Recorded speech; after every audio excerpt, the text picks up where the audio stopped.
I think just it's not too much to ask for that further step to be taken. I call the honourable member Stephen Browning. Thank you, Mr. Chairman. This bill has outrageous powers, and many parts of it, if it was to go ahead, need to be withdrawn.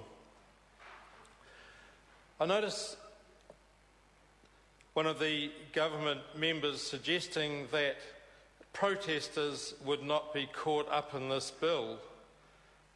We've just had very, very recently Lucy Lawless up the top of a ship, and she's been charged with burglary. She would have been eligible under this bill to come totally under it in terms of search and surveillance.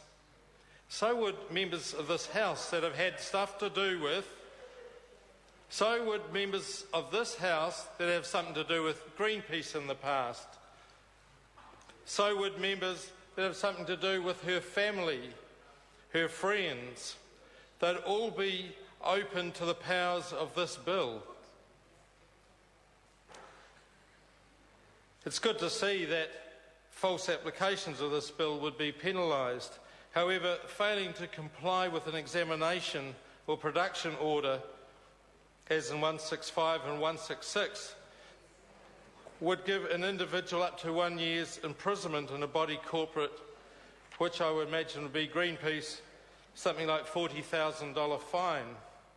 And if they didn't give the password or whatever for their computers, there'd be 3 months potential imprisonment if they weren't compliant with that. This bill does go right down. We're talking about media here quite often. But what about the non-government organisations that actually do hold this government, this parliament to account on a continuous basis? The outrageous search powers also go to persons called in to assist, whoever that might be. Does that also go to the businesses such as Thompson and Clark, the private investigators that Solid Energy and others would use on people like Greenpeace, Lucy Lawless and other protesters? This bill needs to be biffed. It goes far too far.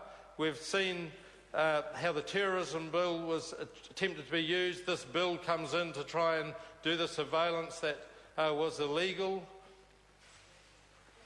Mr. Chairman, the Green Party can only oppose this bill when the powers such as this go right into the core organisations and community organisations that try and keep this country free, democratic, and that also look after the environment.